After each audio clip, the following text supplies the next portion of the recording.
What is going on, everybody? Welcome back to the channel. We are back once again inside of a Super Duty.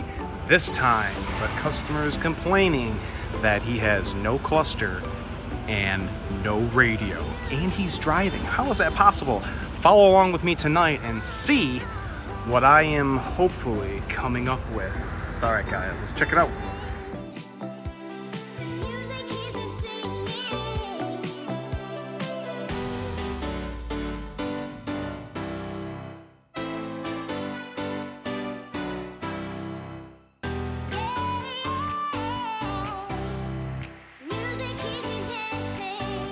All right, guys, thanks so much for coming back and checking us out. We have a little tiny module here, and we're going to talk about this and where this goes on your truck. Does anybody know what connection that is right there? All right, this lovely truck, being the 22 that it is, we need to put some credentials in. All right, now that we are logged in, we have to pull some codes on this truck. Now, I already did, and there's probably not going to be any in here, but there should be at least history on what I had cleared. Now, this customer came in complaining that these two things right here did not operate, and I verified it. As soon as I pulled it in, there was no cluster, no gauges, no prindle, no radio. I had illumination down here. I couldn't control anything, and when I pulled codes, I had communication codes for everything.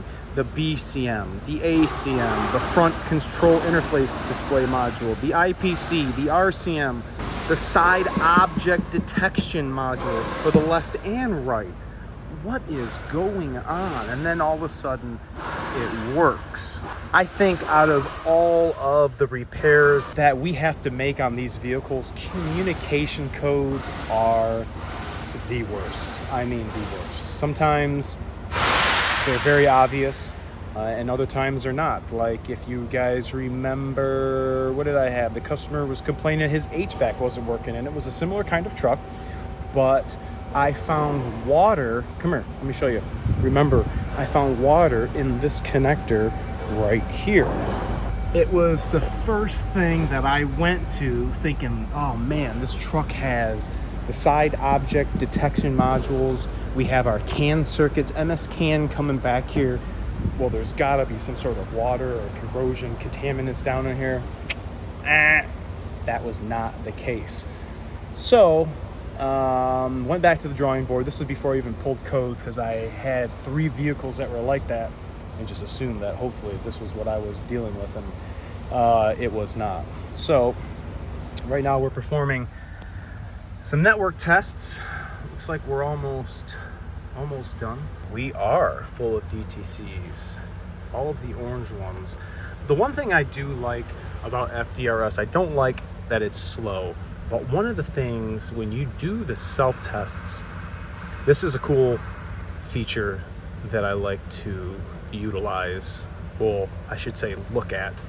I'm not really using anything. Just kind of color-coded, and the FDRS team has thankfully made it a little easier to dissect and digest this information, because it's a lot.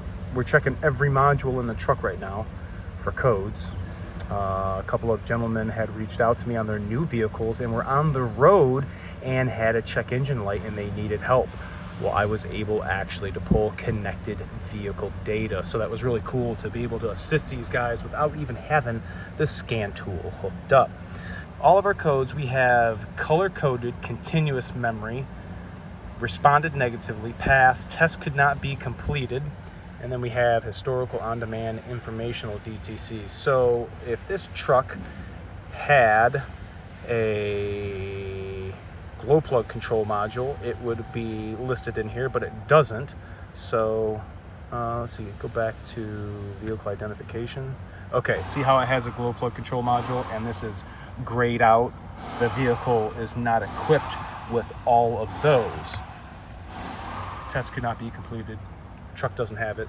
So everything we have pretty much, except for the driver door module, the gateway module, has no codes. Everything is checking out fine.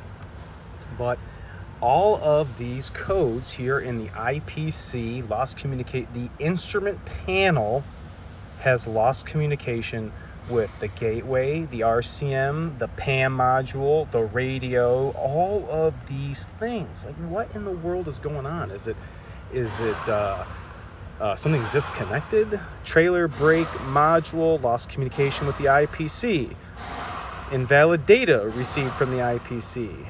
Transfer case control module, just here, lost communication with the IPC. The TCU lost communication with the APIM.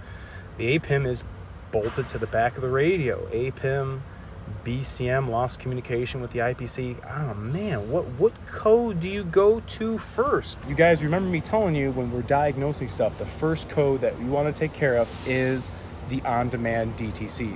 The on-demand DTCs are an electrical fault, an issue going on right now. And after taking care of those, we need to then take care of our continuous memory DTCs. But our on-demand DTCs could have created those continuous memory DTCs.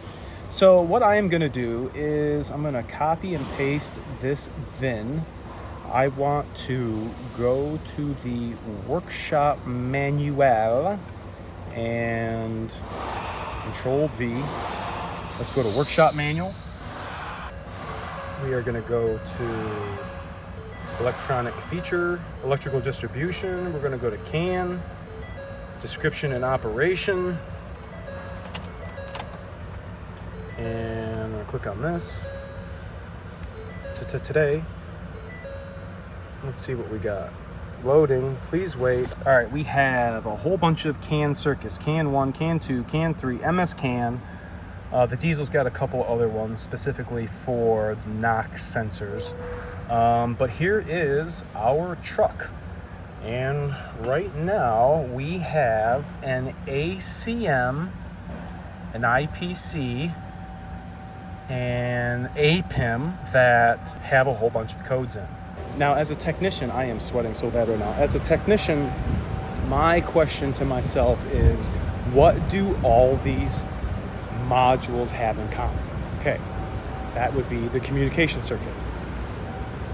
Now, being that we have a whole bunch of different modules and different high-speed CAN networks, we have to decipher what modules and what circuits are going to be talking to said module. Now, when we pulled codes, it said IPC lost communication with the body control module. It also said it lost communication with the APIM. So what do they all have in common? All the modules on this vehicle all go through the gateway, the DLC, the data link connector. Very strange. This sits up underneath the dash. This is where we plug our scan tool in, right there. Not all Super Duties have this. Some just have wires coming off the back side of this. And I guess more modules in the truck. I don't know. I don't know why they have a gateway and some don't. It's really, really weird. I guess I don't know who to ask. All these trucks have pretty much the same features, and I can't imagine they're going to produce different gateways for different trucks. But what I wound up doing was disconnecting this under the dash and looking at the pins. Everything was fine. I reconnected everything back, and the truck worked. IPC, the ACM, everything was working flawless. And now I could not find any rhyme or reason on how I could get this truck to fail. Look how wet my arm is right now from sweating. It is so freaking hot today. Oh my gosh. Anyway, the issue that I think I am having, and this is a hypothesis because right now I can't test anything because it is working. During my testing, everything started working. It was kind of, what did I do? I couldn't get it to mess back up. Talked to the customer, got more info. No certain thing he's doing. I tried asking if it was water-related, moisture. I thought for sure that connector back there was messed up, and it was not. So I am thinking I'm going to do a process of elimination by substitution, and sometimes we have to do that. We don't have definite repair endings when we have situations like this, and communications codes suck. So we tonight are going to replace this gateway module, gateway to the truck's communication networks, and I'm going to have to use FDRS to do that. So I guess my question to you guys while we are in here, have you guys ever had to remove and replace your gateway module? Have you guys had to have a dealer remove and replace your gateway module? Well, it's not something I do all the time, but I have done a couple of times. We're going to go down to gateway module PMI right here, and we're going to hit download, and then we're going to hit run. And just like we did the deep sleep message and we did the heated seat, this is the same procedure, just like we are accustomed to. Hit yes. Is the original module installed? Yes. Turn the key off? Yes. Hit OK. Now it wants us to install a new module. We got a couple of 7 millis in here. No biggie. Got a 7 mil nut. I'm gonna go ahead and disconnect this because can't leave that plugged in. I'm gonna go get some tools and we'll rip this thing out. Alrighty then.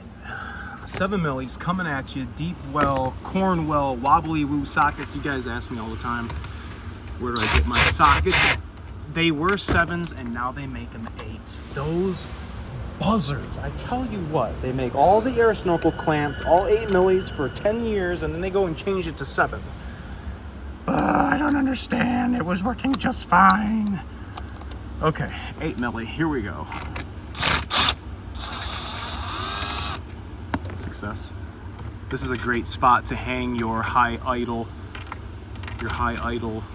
switch. This is where we hooked the bracket up. Worked really well.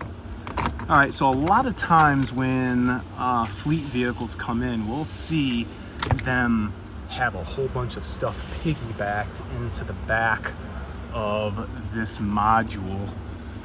Kind of annoying, but something we got to disconnect all the time so that we can have proper communication, because whatever they have wired into it is like back feeding through, which is too much traffic on the network. So I'll have to disconnect those.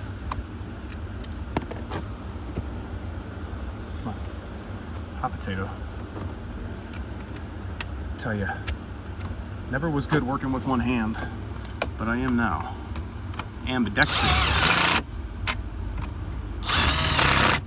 All right, we are on. Let's get our data link. Plug it in. Plug it in. Plug it in. Oh, sorry, buddy. So we got lights on.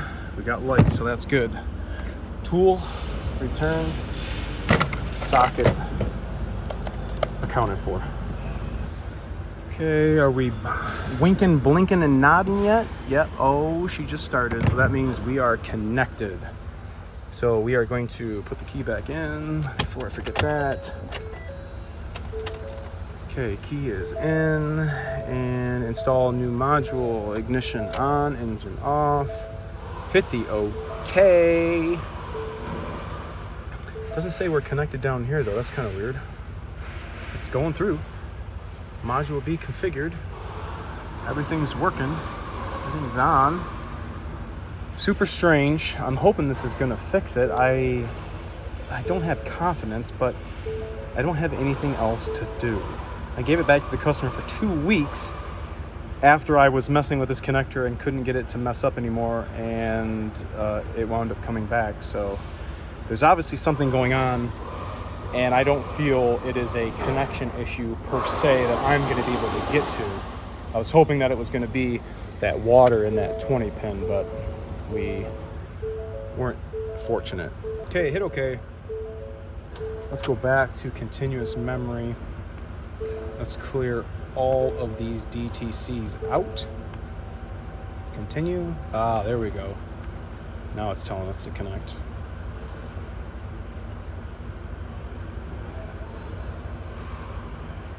See, I like the self-test's ability to give me all of these green boxes, and I know that everything is clear. So I'm gonna do a couple key cycles. Key cycles are what gets a lot of the codes to set, because as soon as we turn the key on, all of those internal self-tests and calculations continue onward in these modules, and if it finds a discrepancy, that lovely amber yellow check engine light will tell you there is a problem. Have you guys ever replaced this? Have you guys ever hypothesized about replacing this? This is your gateway module on your newer Ford vehicles. Take a look underneath your dash and let me know if you have a gateway module. You got anything piggybacked into it? Bass? I know who I'm talking about. I appreciate you guys for watching. Remember to like, comment, sub, share, and I'll catch you guys all next time. See ya!